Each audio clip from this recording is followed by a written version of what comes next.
Okay, good afternoon, everyone. My name's Pinder Wong. I'll be your host and MC for the next day and a half. Just some administrative notes. We're going to begin actually at 2. Can I ask your phones to please be on silent or ringer? It's my pleasure to ask for the opening address.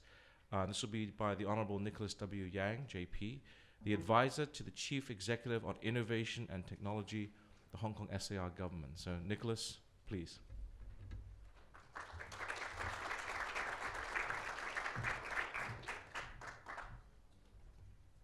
Well, I hope you enjoyed the lunch and a nice so-called rest for some of the people who attended this morning's session. I'm sorry I'm not in my geek outfit, okay, because I'm going to catch a flight to Israel with the chief executive in about 20 minutes. It is a pleasure to be here, and dear Pinder, distinguished guests, and friends, ladies and gentlemen, good afternoon. I'm honored to be here today among old and new friends to open and welcome everyone to this public conference on smart contracts for smart cities.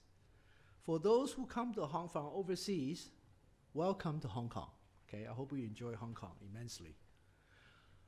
Let me start with 2 questions, which some of you attending this first blockchain workshop in Asia may have already asked. The first question is, if you knew how transformative the internet was going to be in 1993, take the time back, how could you have positioned your business and society to exploit the internet at that time? Now, we all know that blockchains and smart contracts are part of a new platform, technology, and innovation that many believe will again be truly transformative. So my second question is, will this platform be a bigger opportunity than the internet on which it is built? Okay, think about that. I think this will be like, I'm not going to give you the answer, okay? So I don't have the answer, in fact. But I think some of you have the answer here. And then maybe you're capable of finding the answer here. Innovation and technology could diversify the economy, provide wider and better employment opportunities, and enhance the competitiveness and growth of the economy. We all know that.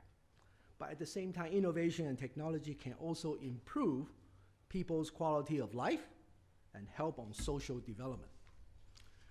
Hong Kong has the essential ingredient for nurturing innovation and technology development. We have a well-established legal infrastructure, an intellectual property protection regime, safeguard the interests of inventors and innovators. Our world-class infrastructure and international connectivity facilitates the flow of talent, idea, and knowledge. Our business community is trusted, and I emphasize the word trusted.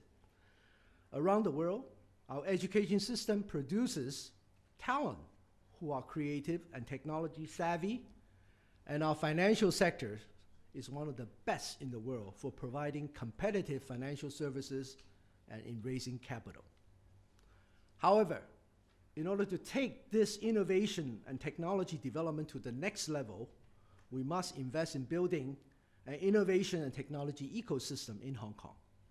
And developing such ecosystem require continued commitment and investment and collaboration among the government, industry, academic, and research sectors, as represented by the audience of the blockchain workshop and the conference.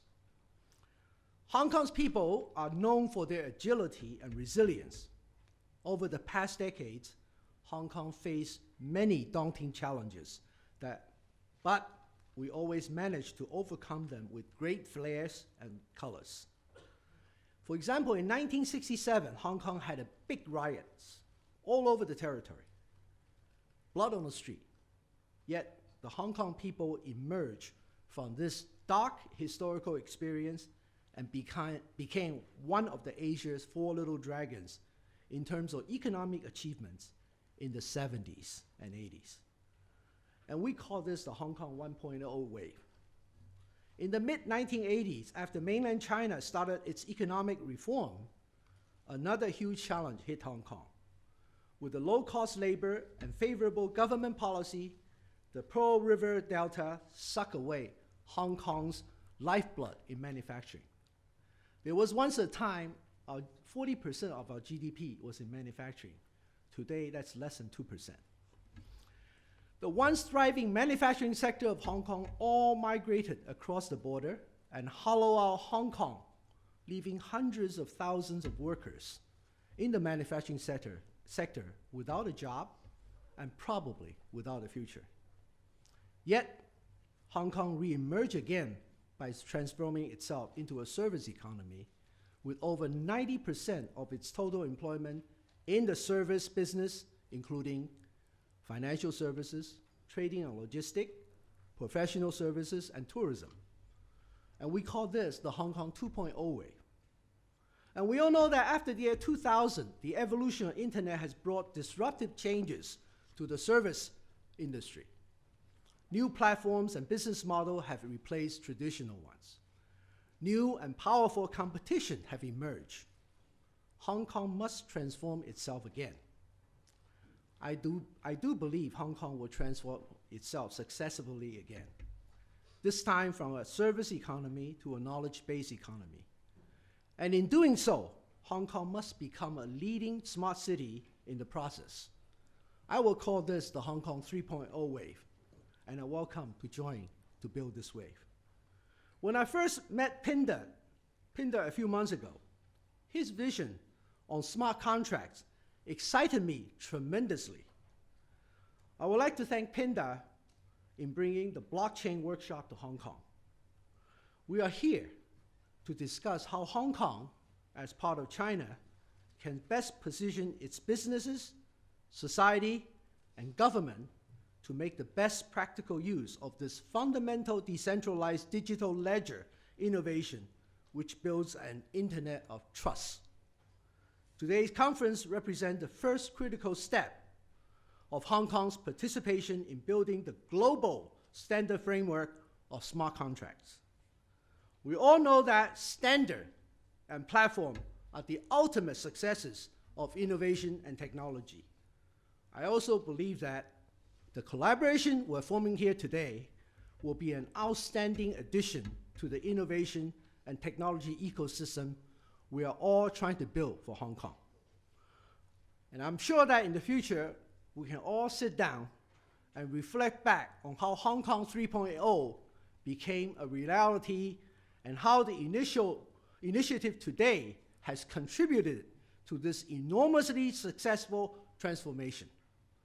So, to end my speech, here's to the bright future of smart contracts and for smart cities. Thank you very much.